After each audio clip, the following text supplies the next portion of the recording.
Hey friends, a quick note here. You'll remember the report that I put out a few weeks ago about the Lake City Army ammunition plant over in Missouri and how the Biden administration was trying to limit the additional excess ammunition that the plant made. The plant makes ammunition for the federal government, and they also have in that agreement that they could make additional ammunition for the civilian market. Well, the Biden administration was trying to stop that overflow to be made for the civilian market, us.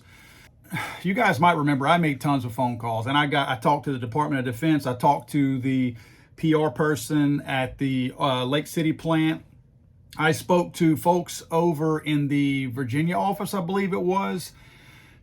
Just tons of people. Never really got any good confirmation or good word from anybody, except for one person who told me that this was erroneous, that it was not going to happen. Okay, I know what you're referring to, and as far as I'm concerned, that's erroneous information. Okay.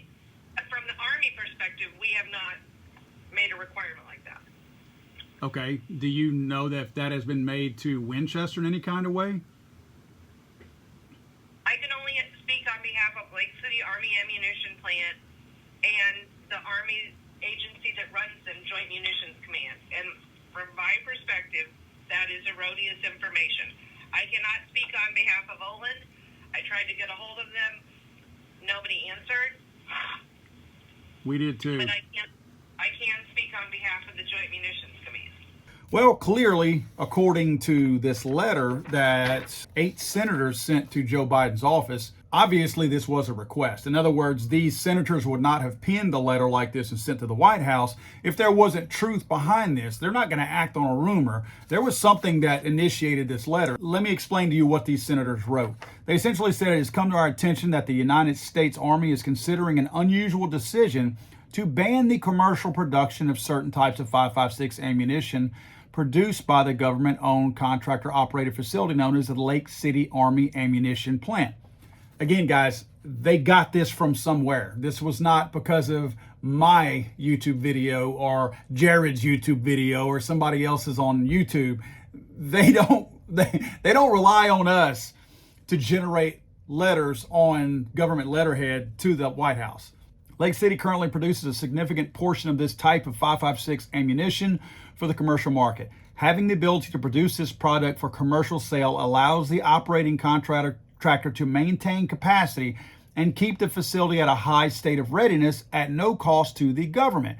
This ensures the Army is ready to ramp up production in the event of a national emergency. Now, they go on and talk about the impact in the next paragraph where it says that it would have negative consequences against the workforce, and of course, it would compromise the Army's readiness. Now, that impact to the workforce would be roughly a 500 skilled employee termination. The next paragraph, they go on to say that it would exacerbate an already serious shortage of ammunition facing law-abiding gun owners. Now, this is where I have my glass half empty. You guys may know I'm a glass half full kind of guy. I like looking at the bright side. You have to, right? In today's world, you can't just be doom and gloom all the time, or else you will be a depressed mess. But I can't find a bright side right here.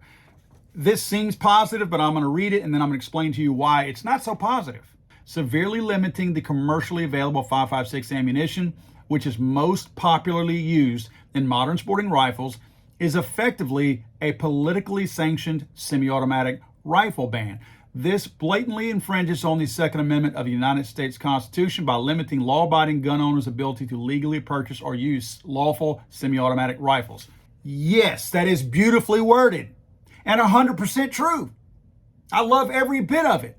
But where was this staunch, raving flash of patriotism whenever all these other anti-gun bills were being promoted and pushed? Where was the loudness? I'm not saying that they voted for all these anti-gun bills. My point is, if you feel brave enough and froggy enough to send a letter to the White House, why is this the letter you sent?